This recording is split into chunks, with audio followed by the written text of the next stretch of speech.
This is Eyewitness News Up Close with Bill Ritter. The mission is to keep you safe, to make you feel safe, and to improve your quality of life. For the fourth time in less than 3 years, the NYPD has a new commissioner, Jessica Tisch, on the job starting tomorrow morning, appointed by Mayor Adams. It's her second job under this mayor. She has been the sanitation commissioner so far. So how will this commissioner deal with a department that has seen turmoil at the top while dealing with increasing worries about crime on the streets? Worries by police, worries by New York City residents as well. This morning, we talked to former New York Police Commissioner Bill Bratton, who led the department under two different mayors. Also this morning, Josh Gottheimer, just re-elected to Congress, but this morning running for another job, governor of New Jersey. We talked to him about the issues facing the Garden State, how he plans to deal with them, and how he'll deal with a new Congress that starts in January. Oh yes, he's still a congressman. And good morning, everyone. Welcome to Up Close on this last Sunday in November of this year. I'm Bill Ritter. We're going to start with the police commissioner for New York City, the new one, Jessica Tisch. Monday morning, she's got on-the-job training, starting right then. She's had successful runs as sanitation commissioner. Before that, she worked as a civilian for the NYPD for more than a decade. She's going to replace interim commissioner Thomas Donlan, a former FBI official. Tisch will lead the nation's biggest police department at a time when it's facing no shortage of challenges, to put it lightly. Will the mayor give her the leeway to be in charge? It's a big question and an important one. A man who has great insight in the department is former police commissioner Bill Bratton, and he joins us this morning. Bill, great to see you. Thank you for joining us on Up Close. Good to be with you and your audience. You had Jessica Tisch work for you when you were commissioner. You've seen her now. What's your take on her as a new commissioner? Well, I think she's going to do a great job if the mayor lets her. That I think it's going to be very important that the mayor make it quite clear what he wants done, but then gets out of the way and lets her do it. That's how it has to be. I don't think that happened with his three previous commissioners, and I think that's one of the reasons why he had three previous commissioners in 3 years. Jesse doesn't need much guidance. He doesn't need much oversight. She's a proven commodity, if you will. She not only headed up the Department of Sanitation. Prior to that, she headed up the Department of Information Technology, that basically is responsible for all the technology in all the agencies of the city. And that was after she had worked at the NYPD for, I think, almost 10 years. So she's been battle tested. She's smart. She's creative. She's innovative. She's a team player, but she's going to have to be allowed to lead her own team, pick her own team. I got a lot of questions to ask about that part of our interview, because this is really, you said, will the mayor let her run the thing? And you know what, he's a former cop. There were people who said Bill Bratton should run for mayor of New York. And I think you even contemplated for a dinner or two. For a while. Yes, but if you had been mayor, would you have been able to let the new commissioner that you appointed have a run at it? Or would you feel some instinct to go in there because who knows the NYPD better than you? My style of leadership, Bill, is to surround myself with very smart people, set the vision, bring on people who share the vision, who can help to implement it, and then get the hell out of the way. I think anybody that's worked for me will tell you that they're given great freedom and great discretion. And the NYPD is filled with a lot of very talented people who don't need to be sat on, that they need to be inspired. They need to be supported. And I think going forward, if the mayor allows Jesse to effectively drive the bus, get the right people on the bus, get the wrong people off the bus, get the right people in the right seat, he'll get what he's looking for, a safe city that will be very critical to his contemplated run for re-election. He would not get reelected if he decides to run, and I believe he is running, if this city is not made safer. It's been on a good track the last 10, 11 months now, but it's going to be a critical component of a successful mayoral campaign, and he's going to be very dependent on Jesse to make that happen. And he's got to get over his legal problems. That, I think, is taken for granted. He won't be able to run for mayor again if he's still hip deep in them, or if he gets found guilty for anything. That aside, he has sought advice from you in the past. Did he seek advice for you about this call? No, he has not. The mayor and I have a very good relationship. I'll be very frank with you, he has not sought me out on any of his issues. He speaks very well of me and accomplishments that I've had, and I'm very pleased about that. I have made several calls to him over the years, encouraging and supporting certain candidates when I hear about people who might be being considered for positions. I've done that on several occasions with Jesse and as well as others. But no, he does not routinely reach out to me, and I'm not somebody that's going to push myself on somebody either. So let's talk about Jessica Tisch a little bit. You call her Jessie. I know that's what her friends and family call her. Did you talk to her before she took this assignment? I had several very brief conversations in encouraging her, if she were approached, to take it. Any support that she might need from me, I'd be happy to provide it. Since being announced, I've had a very brief conversation, which was, hi, congratulations, have fun. And that's about the extent of the conversation. If she sought your counsel, Bill, what would you advise her as she enters this phase? Listen, the police department, and you, as you well know, because I know you're close to people who are still there, is a little bit of trouble right now. It has been, and the residents of New York are worried about what's happening on the streets right now as well. What would you tell her? Well, I don't need to tell her anything. She's a seasoned veteran of that department. She lives in the city. She has stayed very attuned to what's going on in the city. Very smart woman.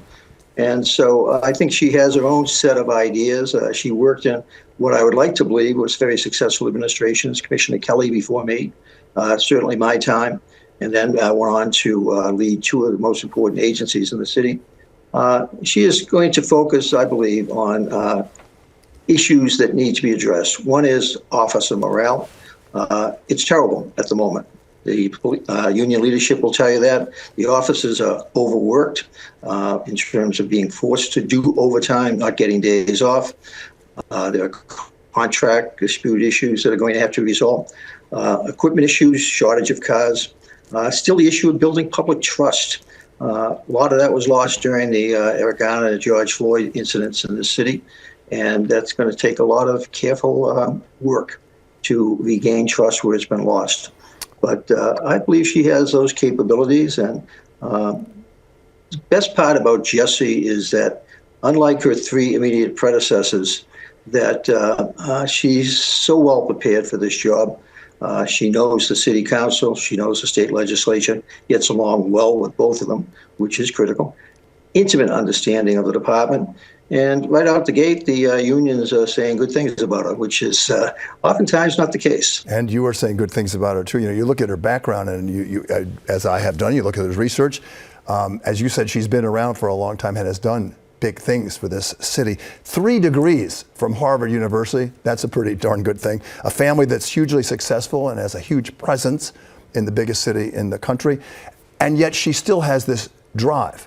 She is committed to public service, which, as you well know, because you were committed for so many decades to public service, not everyone can do that. He comes from a family that has had phenomenal good fortune in the sense of in the business world. Her mother, certainly in the world of academia, I think headed up the Board of Regents. But the family has largely been concentrated in the private sector, but has always been very supportive of the public sector. Jessie is the kind of the oddity that she consciously chose not to go into the family business. And there's no shortage of family business, hotels, sports teams. No, that there was this desire that after first tasting it, coming out of Harvard, working with Ray Kelly in terrorism way back in the day, she fell in love with it. Yeah. And in terms of, unlike I think her 3 predecessors, Jessie, a few years ago, could actually dream about maybe someday being police commissioner. And so she's had a lot of time to prepare. She won't need much transition time because she's effectively been transitioning for the last 10 or 12 years. Exactly. So she's ready, is what you're saying. Let's talk a little bit about the status of crime and what what the gestalt is in New York City right now. I know you have your hand on that, and you think about it and talk about it a lot. People are worried, and as you say, cops are worried too. Where are we in all this? You know, we can look out our window right here at Channel 7 Eyewitness News, and you see people who have mental health problems all over the city of New York. We get them walking here and trying to talk to us here. Some of them are really nice. Others have real problems, and people are scared about it. So what's the state of play right now for this kind of crime in New York City? The state of play is, despite the efforts of Mayor Adams, who I believe is well-intended, that we're a mess. That the quality of life in the city, in the sense of what crime has gone down. Good news. It's nowhere near where it was in 2019 before COVID, the George Floyd issues, and the terrible, terrible legislation put forth by the city council and the people up in Albany, criminal justice reform, raised the age. But the disorder issues is what people see every day. And a lot of what's reported, a lot of it not reported. You certainly know it leads your show most nights because it has to lead, because those stories are so sensational. So the challenge is to effectively reduce the perception and the fear. You have to simultaneously do it with the actual crime numbers, while at the same time dealing with what people see in the streets. And that's where it's going to take a coordinated effort, national, local, and up in Albany, to deal with a significant driving force of that fear, and that's issues involving the mentally ill. That huge, huge problem that for 60 years, this state and this country have not addressed adequately. And who ends up dealing with it? The cop on the street. And they're not trained, they're not equipped to deal adequately with that frustration that the larger government and society has not been able to address effectively. And the police commissioner has a tough part of that job too, because she, or he, in this case she, sees it happen as well, and she lives here as well, and was born here as well, and she doesn't want to continue that. She wants to have it stop. And if you can't have that kind of, not just awareness, but all the possibility of paying for all this, what do you do about it? And it's our last question right there. Well, a head start for her is that she has good relationships. She's a known commodity. The 3 previous commissioners were really not known at the city council up in Albany. And she is a consensus builder. She has vision. The mayor certainly has a vision in a lot of these areas that she can be very supportive of, very collaborative of. And the good news is that she's much farther around the track than her 3 immediate predecessors. No question. Again, I just hope that the mayor gives her the leeway to do what needs to be done, effectively let her lead that department. And we're going to find that out, I think, on short terms, I think.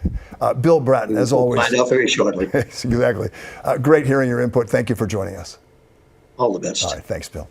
And now we turn to politics in New Jersey. Democratic Congressman Josh Gottheimer, just elected to yet another term, is now running for another job. He wants to succeed Phil Murphy as the next governor of New Jersey. The election is next year. Congressman, welcome again to Up Close. Good to see you. Thanks for having me. Since the last time we talked on this program, a few things have happened, and by a few I mean a whole lot involving you. You declared, after you won Congress again, that seat, you declared your candidacy for governor of New Jersey. So tell the viewers why you want to be the governor of New Jersey.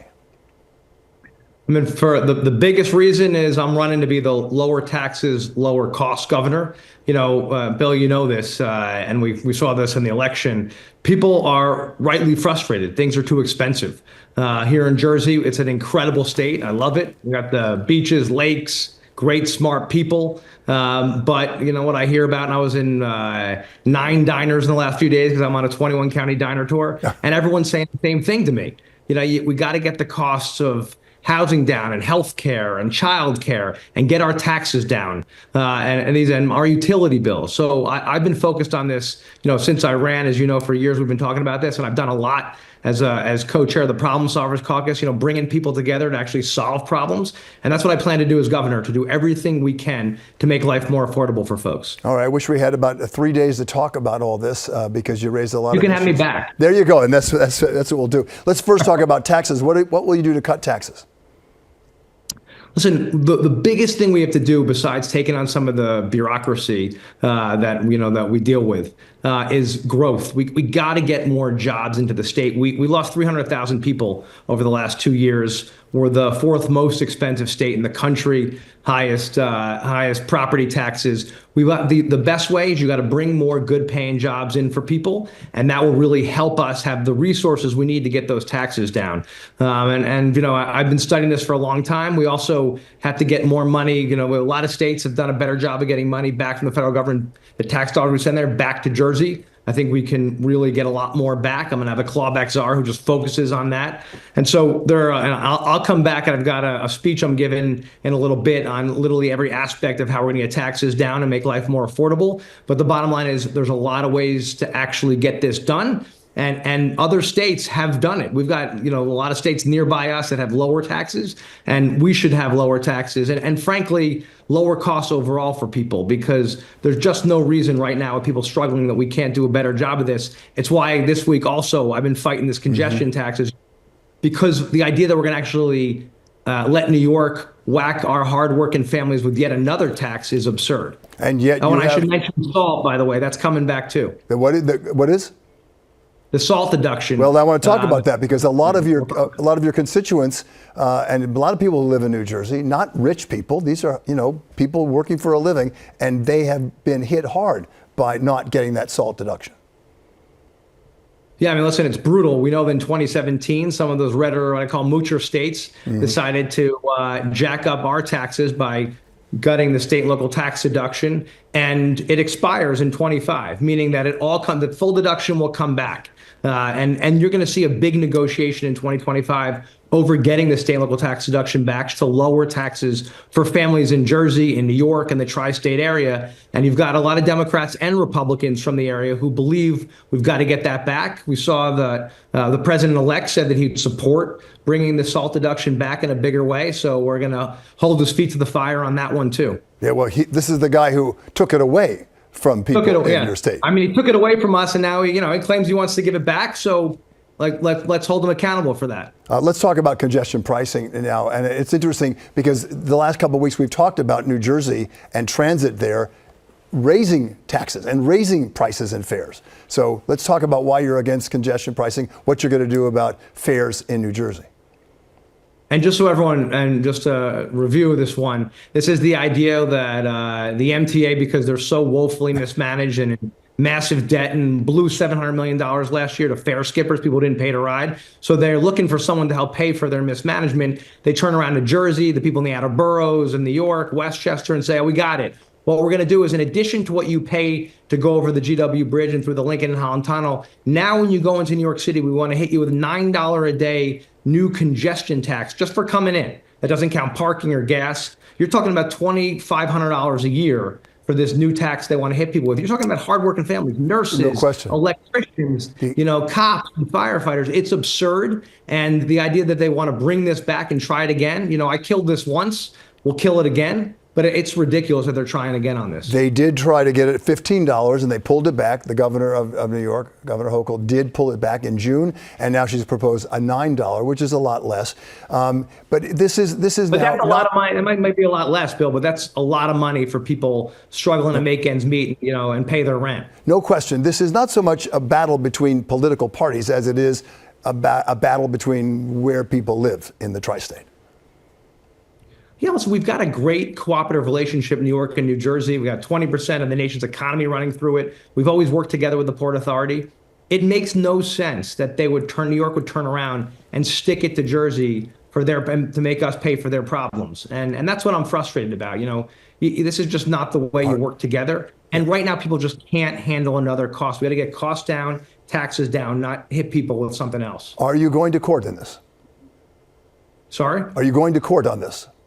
There's a lot of cases that were out there that stopped when Governor Hochul put the brakes on the congestion tax the first time. You're going to see all those come back because not only does it lead to higher prices for folks, but it's actually terrible for the environment in the outer boroughs in northern New Jersey, because you're going to have a lot more truck traffic at the GW Bridge, and that's cancer-causing pollution that will plume into cities like Fort Lee and hurt families that I represent, and that's why I'm fighting this thing so hard, for the cost and because it's going to hurt our families and their health. You talked about cutting taxes. You talked about getting more businesses out here and getting a better economy going.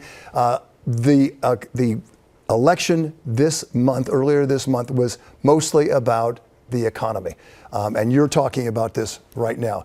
How big a deal is this? You know that Donald Trump got a big percentage, much higher in New Jersey. 46% of the vote went to him. That's bigger than I think it's been in a very long time for Republicans. Yeah, right. He lost our state only by 5 points. Yep. And my district was very close. We did very well, and thankfully, but it was a tight election. I think the message was pretty clear, and it's something I've been talking about forever. That's why I'll be running as the lower taxes, lower cost governor, because for years it's been on my campaign signs: lower taxes, Jersey values. Right? We stand up for reproductive freedom and clean air and clean water and common sense gun safety. But the bottom line is we got to look out for people and for what it costs them to live. And I think that was the message loud and clear last week. And if you look at Jersey, we lost 300,000 people in the last couple of years. And the number one reason, it's too expensive for people to move to, for people to retire in, or leave school and start there. We've got to make life more affordable for folks and focus on those issues, keep our communities safe, stand by law enforcement, protect people. Yep. And I think we do those things like we've been doing as Democrats for years. We do those things. I'm very optimistic about the future. And we thank Congressman Josh Gottheimer. Just ahead, our political team on the Trump transition. That's next. Welcome back to Up Close. Let's bring in our political team. ABC News political director and Washington bureau chief. All at the same time he does that. Rick Klein and veteran political consultant Hank Scheinkoff. Gentlemen, thank you for joining us. Let's get right to it. The state of play so far in the Trump attempt to build an administration. Rick?